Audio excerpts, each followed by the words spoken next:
The vast expanse of space had always beckoned to humanity, a silent challenge that whispered of untold wonders and mysteries beyond the confines of Earth. For centuries, humans had gazed at the stars, dreaming of the day they would venture forth and claim their place among them. Little did they know that their first step into the cosmic community would come not from their own explorations, but from an unexpected visitor. It was a crisp autumn morning when the sleek, silvery craft appeared in the skies above New York City. At first, many mistook it for an elaborate hoax or a top-secret military project. But as the ship hovered silently over Central Park, its otherworldly design unlike anything seen before, the truth became undeniable. Humanity was no longer alone in the universe. The alien vessel, later identified as a Zoran diplomatic ship, had chosen Earth as its first contact point after detecting unusual energy signatures emanating from the planet. The Zoran, a species of tall, willowy beings with iridescent skin and large, multifaceted eyes, were known throughout the galaxy as peacekeepers and explorers. They had been tasked with investigating the anomalous readings in what was believed to be an uninhabited sector of space. As world leaders scrambled to respond to this unprecedented situation, Dr. Amelia Chen, a renowned xenobiologist, found herself thrust into the spotlight. Her years of theoretical work on potential alien life forms suddenly became invaluable as Earth prepared for its first official meeting with extraterrestrial intelligence. "We must approach this with open minds and cautious optimism," Dr. Chen advised the hastily assembled International Task Force.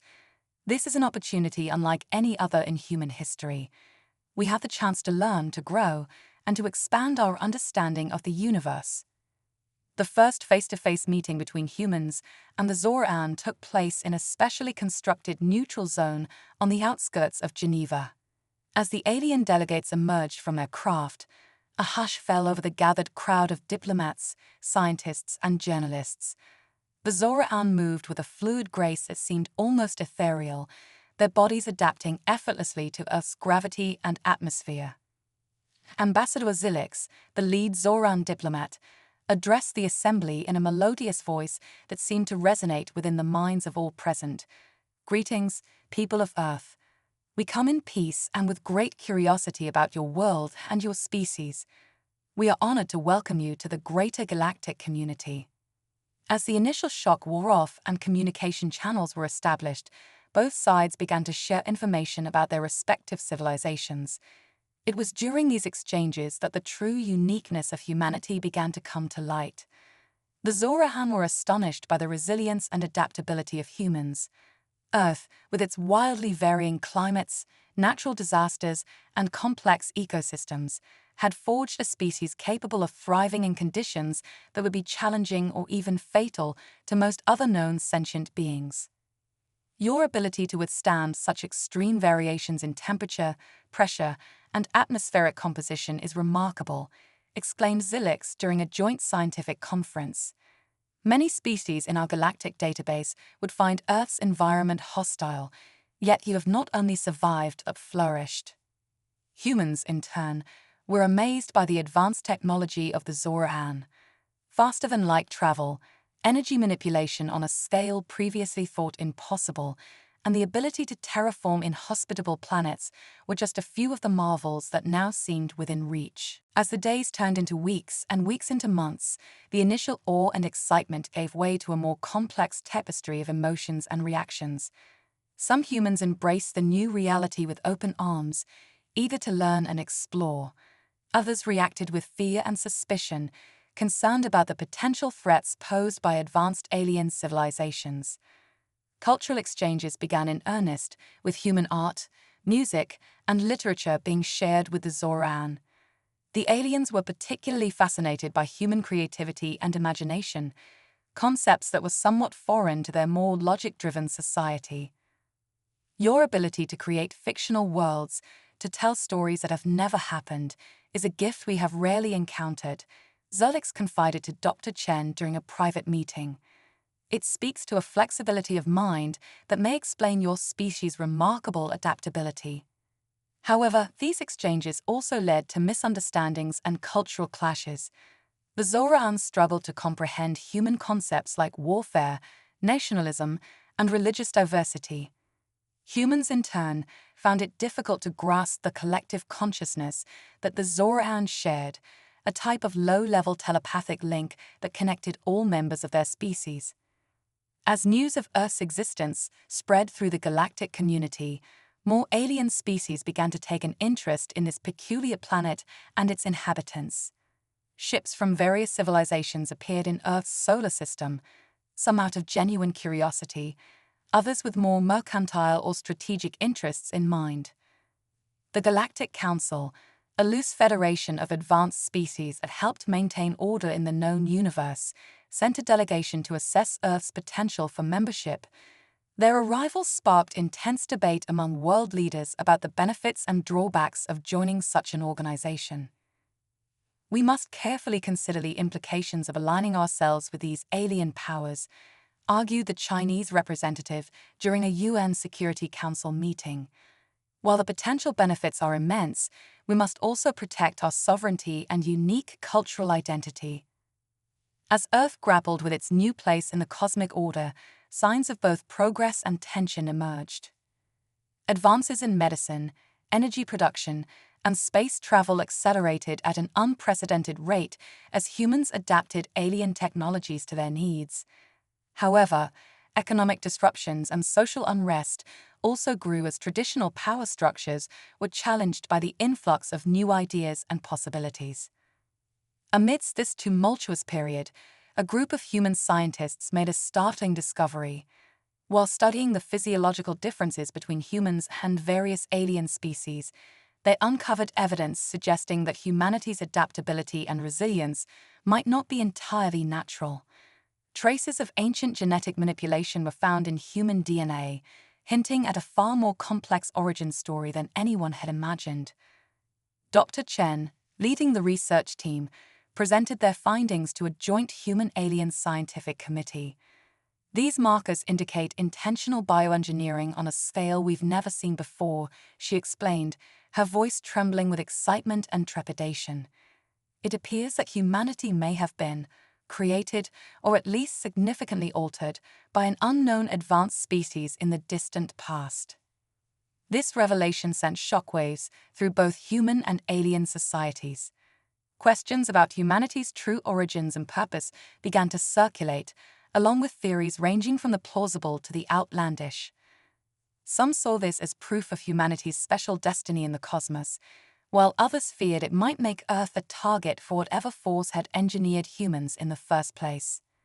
As part one of humanity's cosmic odyssey drew to a close, Earth stood on the precipice of a new era.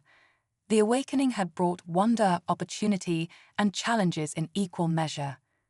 Humanity had taken its first steps into a larger universe, but the journey ahead promised to be far more complex and perilous than anyone could have imagined. The stars that had once seemed so distant now beckoned with newfound urgency. Humanity's place in the cosmic tapestry was no longer a matter of speculation, but a reality to be faced head-on. As ships from distant worlds continued to arrive in Earth's skies, one thing became clear: the true test of human adaptability and strength was only just beginning. As the dust settled from humanity's awakening to its place in the galactic community, a new chapter began to unfold. The initial wonder and excitement of first contact gave way to a more complex reality, one filled with both incredible opportunities and daunting challenges. Earth found itself thrust onto a cosmic stage, surrounded by civilizations far more advanced and in many ways utterly alien. The Galactic Council, intrigued by the potential of this newly discovered species, decided to put humanity to the test. A series of trials were devised, designed to assess Earth's readiness for full integration into the interstellar community. These trials would push the limits of human ingenuity, adaptability, and resolve. Dr. Amelia Chen, now serving as Earth's chief liaison to the alien races, received the news with a mix of anticipation and trepidation. "We must approach these trials as opportunities," she addressed a gathered assembly of world leaders and top scientists. "This is our chance to prove that humanity deserves a place among the stars." The first trial came in the form of a seemingly insurmountable engineering challenge. The Galactic Council tasked Earth with constructing a stable wormhole between 2 points in their solar system, using only the knowledge and resources available to them. This technology, commonplace among advanced civilizations, was still theoretical for humans. Teams of scientists and engineers from around the world came together in an unprecedented collaboration. Dr. Rajesh Patel, a brilliant physicist from India, proposed a daring solution that combined cutting-edge quantum entanglement theories with surprisingly simple mechanical principles.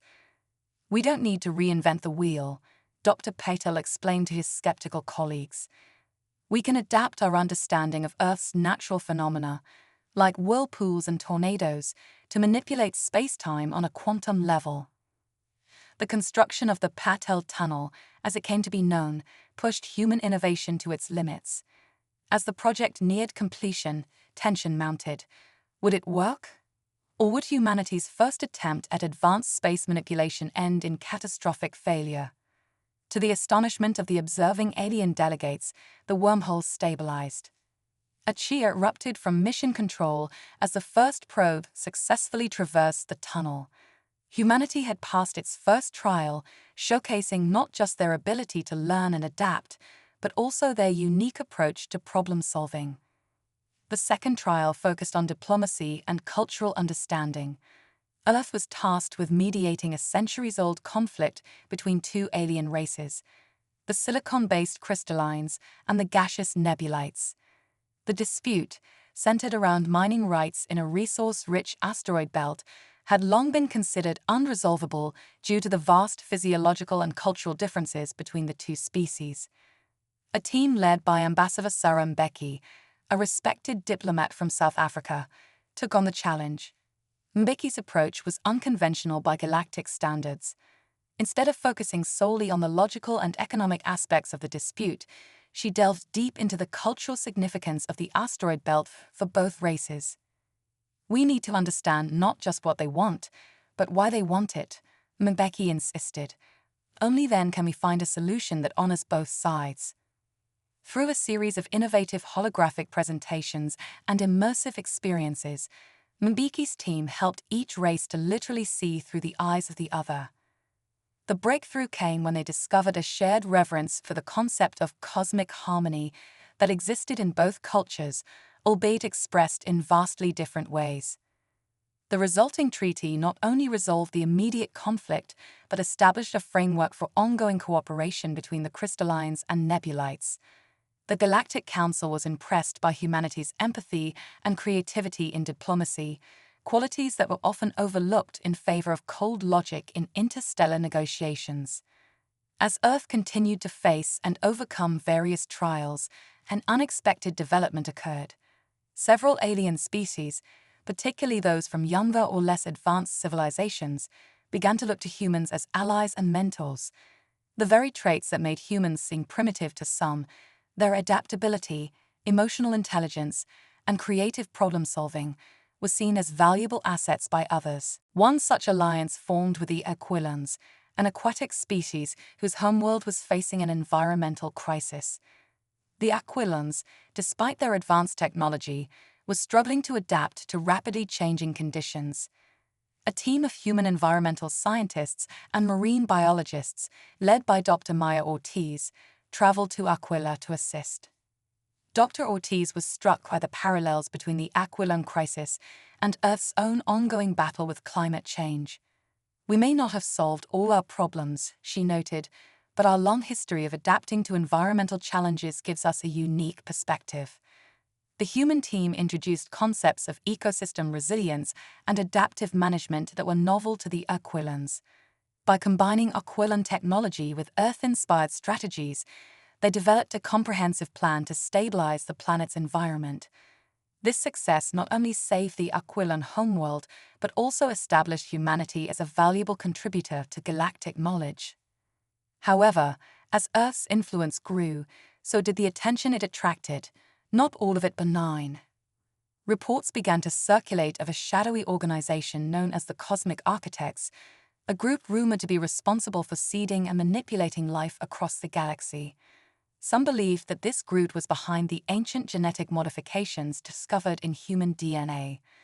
The Galactic Council, usually neutral in such matters, seemed unusually concerned about these rumors. In a private meeting with Dr. Chen Zilix, the Zoran ambassador, revealed the reason for their worry. The cosmic architects, if they truly exist, represent a threat to the autonomy of all species, Zilix explained.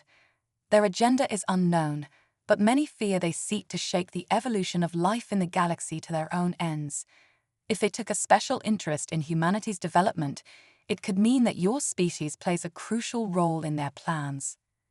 This revelation added a new layer of complexity to Earth's trials.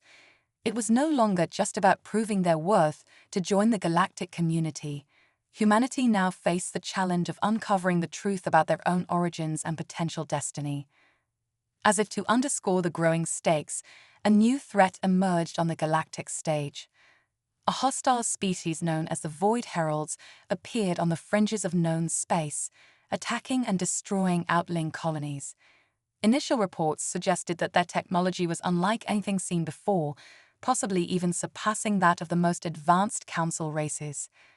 The Galactic Council, caught off guard by this new enemy, turned to Earth for help. Despite being one of the youngest and least technologically advanced members of the galactic community, humanity's unique combination of adaptability, ingenuity, and martial prowess made them valuable assets in the face of this unprecedented threat. General Laura Santos, a seasoned military strategist from Brazil, was chosen to represent Earth in the joint defense efforts. "We may not have the most advanced ships or weapons," she addressed the Council, "but we have millennia of experience in warfare and strategy. More importantly, we have an unparalleled drive to protect our home and our allies."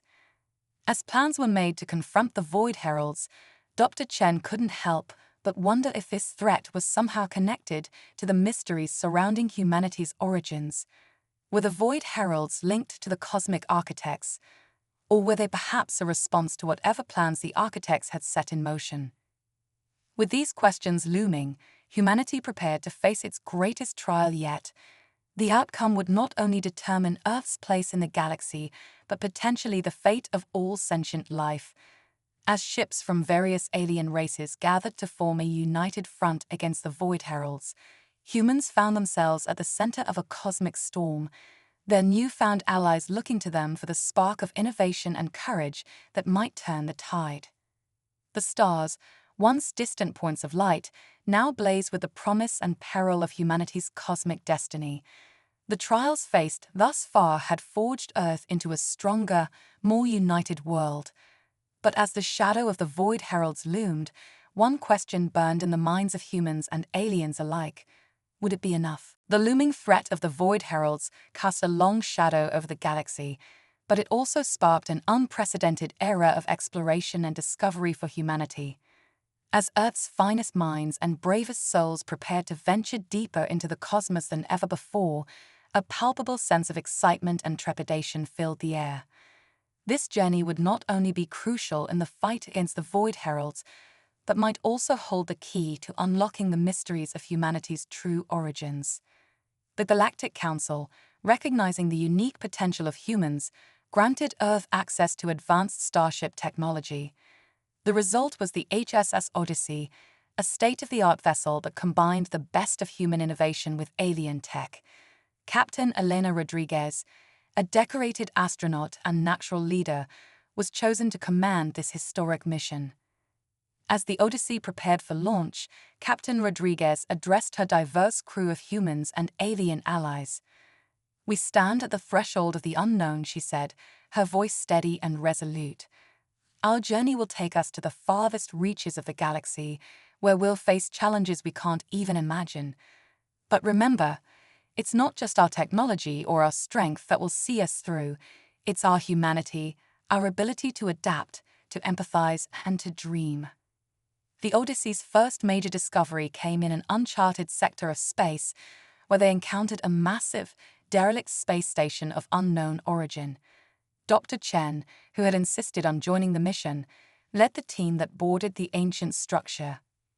This architecture, It's unlike anything in the Galactic Council's records, she murmured in awe as they explored the cavernous interior.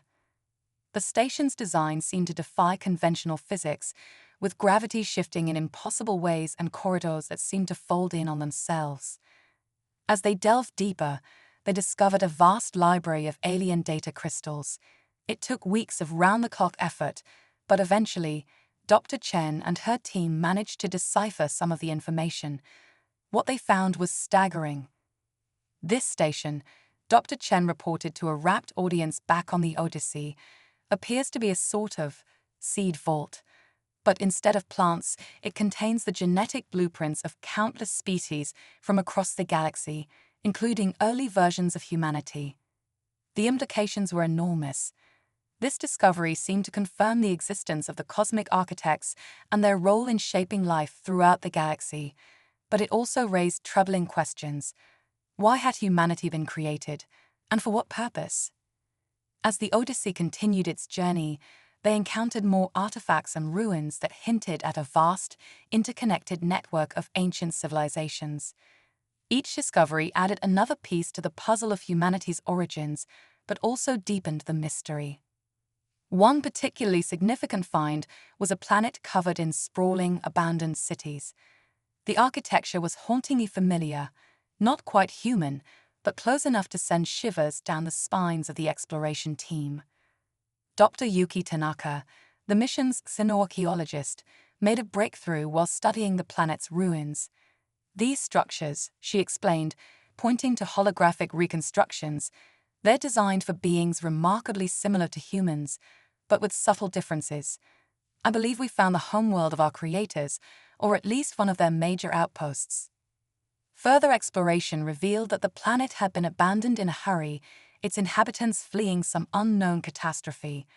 In the depths of a vast underground complex, they found a message left behind, encoded in a language that took weeks to decipher. The message, when finally translated, was both a warning and a plea. To those who follow, beware the void. We created you to be our legacy, to survive what we could not. You are our last hope against the coming darkness. This revelation sent shockwaves through the crew, and when transmitted back to Earth, through all of humanity. The idea that they had been created as a weapon against some ancient, cosmic threat was difficult to process. It challenged notions of free will and destiny that had been debated by philosophers for millennia.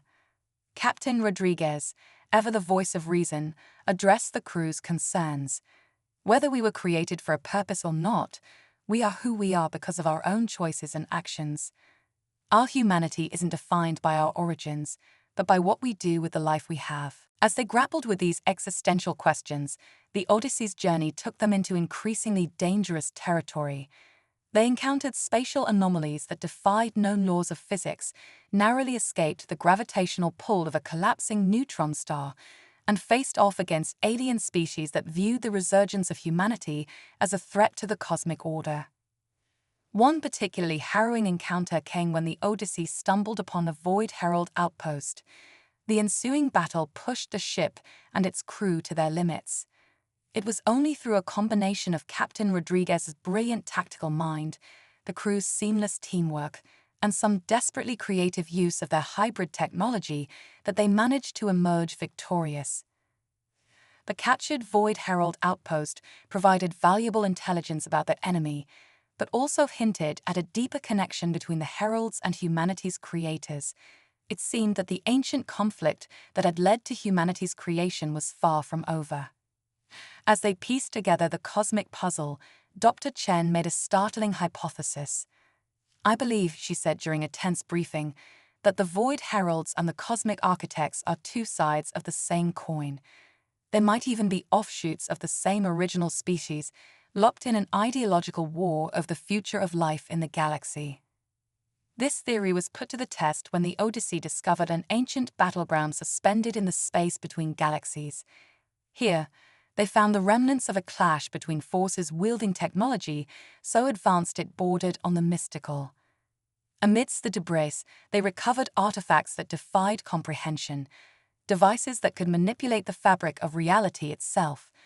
Dr. Tanaka's team worked tirelessly to understand these artifacts, knowing they could be crucial in the fight against the Void Heralds. But the journey had taken its toll. The Odyssey was far from home, low on supplies, and carrying a burden of knowledge that weighed heavily on every crew member. The ship had become more than just a vessel. It was a microcosm of humanity's hopes, fears, and potential. As they prepared for the long journey home, Captain Rodriguez reflected on how far they had come. "We set out to explore the cosmos," she noted in her log, "but in many ways, this journey has been one of self-discovery. We've learned about our origins, yes, but more importantly, we've learned about who we are as a species, our strengths, our weaknesses, and our limitless potential." The Odyssey's return journey was fraught with danger. The Void Heralds, now aware of the humans' growing knowledge and power, redoubled their efforts to stop them. Skirmishes broke out across the sectors as the ship fought its way back to Earth, each battle a test of the crew's resolve and ingenuity. As they neared the fringes of known space, they received a distress call from a nearby human colony. The Void Heralds had launched a major offensive, and the colony was on the brink of annihilation. Despite their mission to return home with their vital intelligence, Captain Rodriguez made the decision to divert their course. "We didn't come all this way, learn all that we have, just to abandon our own people," she declared. "This is what it means to be human, to stand up for each other, no matter the odds." The battle that ensued would go down in history as one of the most daring rescues ever attempted. Using the knowledge and technology they had acquired on their journey, the Odyssey and its crew managed to evacuate the colony and deal a significant blow to the Void Herald forces. As the Odyssey finally approached Earth, escorting a fleet of refugee ships, the crew knew that their journey was far from over. They had unraveled some of the mysteries of their origins and of the cosmos itself, but new questions and challenges loomed on the horizon. The knowledge they brought back would forever change humanity's place in the universe. No longer were they simply newcomers to the galactic stage. They were now key players in a cosmic drama that had been unfolding for eons. Dr. Chen, looking out at the blue marble of Earth growing larger in the view screen, summed up the feelings of the entire crew. "We left as explorers, searching for our past. We return as guardians, ready to fight for our future." As the Odyssey prepared to dock, humanity stood poised on the brink of a new era. The journey through the stars had changed them, revealing both the vastness of the cosmos and the depths of their own potential. Whatever challenges lay ahead, they would face them not just as inhabitants of Earth, but as citizens of the galaxy with a destiny that stretched to the very edges of the universe.